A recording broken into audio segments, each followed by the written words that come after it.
Praise the lord. ఈరోజు వాక్య భాగం యెహెజ్కేలు గ్రంథం 22వ అధ్యాయం 30-31 వచనాలు.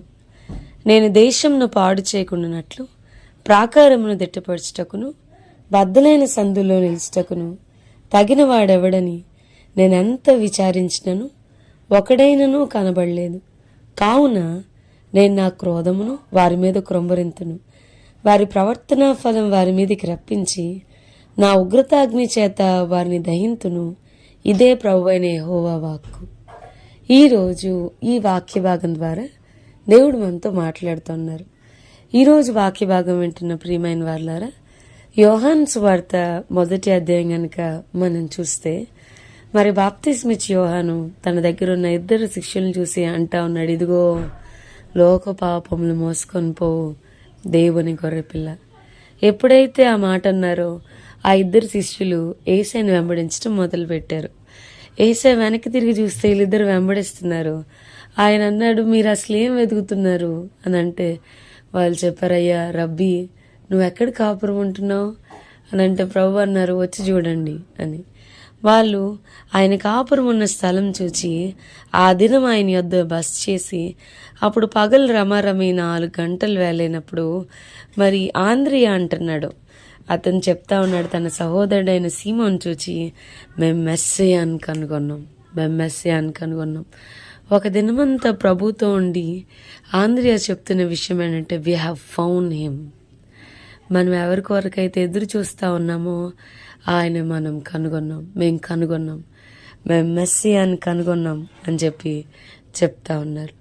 మరి యోహాను సువార్త 1వ అధ్యాయం అంతా కూడా ఎక్కువ భాగం కనుగొండ కొరకే. మరి యేసయ్య ఫిలిప్పుని కనుగొని, ఫిలిప్పుని నతనయేలు కనుగొని అని చెప్పని ఆయన మెస్సియా అని కనుగొన్నారు. మరి మనం చూస్తే యెహెజ్కేలు గ్రంథం 22వ అధ్యాయం 30-31 వచనాల్లో నేను దేశంను పాడు చేయకున్నట్లు అని ప్రభు మాట్లాడుతూ వచ్చారు. మనుషులు అసలు మీరేం వెతుకుతున్నారని ప్రభు అడిగినట్లుగా మనం చాలా వాటిని వెతుకుతూ ఉంటాం. ప్రభు కూడా వెతుకుతున్నాడంట. నువ్వేం వెతుకుతున్నావయ్యా, నువ్వు వెతికింది నీకు దొరికిందా అని ప్రభుని అడిగితే ప్రభు అంటున్నాడు, నేను దేశంను పాడు చేయకున్నట్లు ప్రాకారంలో దిట్టపరచుటకును బద్దలైన సందులో నిలుచుటకును తగిన వాడెవడని నేనెంత విచారించినను ఒక్కడైనను నాకు ఐ హ్యావ్ ఫౌండ్ నన్ అన్నాడు ఆయన. ఆ బద్దలైన సందుల్లో ఎవరన్నా నిలబడతారా అని నేను వెతుకుతున్నాను, నాకెవరు కనబడలేదు అన్నాడు. Whom shall I send, who will go for me? నేను ఎవరిని పంపుదును, మా నిమిత్తం ఎవడు పోనని నేను వెతుకుతా ఉన్నా, నాకెవరు కనబడలేదు అన్నాడు ప్రభు. నాకు బైబిల్ మొత్తంలో కూడా చాలా నాకు ఇష్టమైన వచనాలు కొన్ని వేల సార్లు చదివేసి ఉంటాను. యెహెజ్కేలు గ్రంథం 22:30-31 వచనాలు ఇష్టమని కాదు కానీ ప్రభువు పదే నాతో మాట్లాడుతూ వచ్చిన వచనాలు. The verses that stir my soul. నేను కనుగొనాలని నేను వెతుకుతా ఉన్నా. నేను దేవుడు మాట్లాడుతూ ఉన్నాడు. నా ఉగ్రతను మళ్లించే వారి కొరకు నేను వెతుకుతా ఉన్నాను. బద్దలైన సందుల్లో నిలబడే వారి కొరకు ఎదురు చూస్తున్నాను. ప్రజల పక్షాన నా సముఖం దగ్గరికి వచ్చే వారి కొరకు నేను, అయ్యా ఏదో తెలియక చేస్తారయ్యా, క్షమించయ్యా అననే వారి కొరకు నేను వెతుకుతా ఉన్నాను.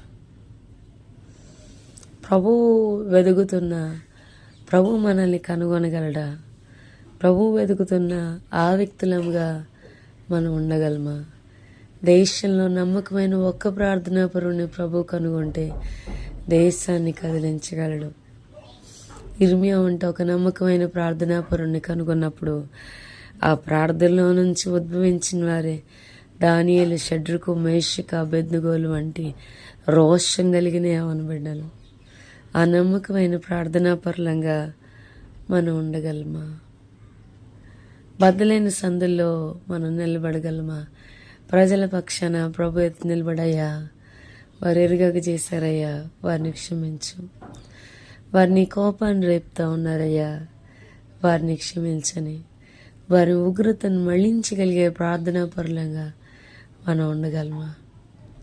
మోషే అడుగుతున్నాడయ్యా, మోషే గారు అంటున్నారయ్యా, అయ్యో నీవు వారి పాపంను పరిహరించుదువా, లేని ఎడ్ల జీవ గ్రంథంలో నుండి నా పేరు తుడిచిపెట్టేమంటా ఉన్నాడు. ఇర్మియా భక్తుడు అంటున్నాడు, అయ్యా నా జనుల్లో ఆతులైన వారిని గురించి నా తల జలమయముగాను నా కళ్ళు కన్నీటి ఓటగాను మార్చబడునుగాక. యెహోవా ఆకాశం నుండి దృష్టి ఉంచి ఆయన చూచి వరకు నా కన్నీరు ఎడతెక్క కారుచున్నాను. నేను సంతాపడి ప్రసవేందబడుతున్నా అన్నాడు యెషయా భక్తుడు. అలాంటి ఒకరముగా మనం మారగలమా? దేవుడు వెతుకుతుండగా ప్రభు మనల్ని కనుగొనగలడా? ఎందరో విశ్వాసులు ఉన్నారు, ఎందరో సేవకులు ఉన్నారు. వారి మధ్యలో ప్రభు వెతుకుతున్న ఆ ఒక్కడిగా మనం ఉండగలమా? దేవుడు బదులైన సందుల్లో నిలబడేటువంటి భాగ్యము మనకి దయచేయను గాక. ఆమెన్. ప్రార్థన చేసుకుందాం. ప్రభా, ఈరోజు వాక్య భాగం ద్వారా మీరు మాతో మాట్లాడినందుకు వందనాలు. వాక్యమైన మా ప్రియులైన వారిని అందరినీ దీవించి ఆశీర్వదించమని యేసు నామమున అడిగి వేడుకొంచున్నాం తండ్రి. Amen. God bless you and have a blessed day.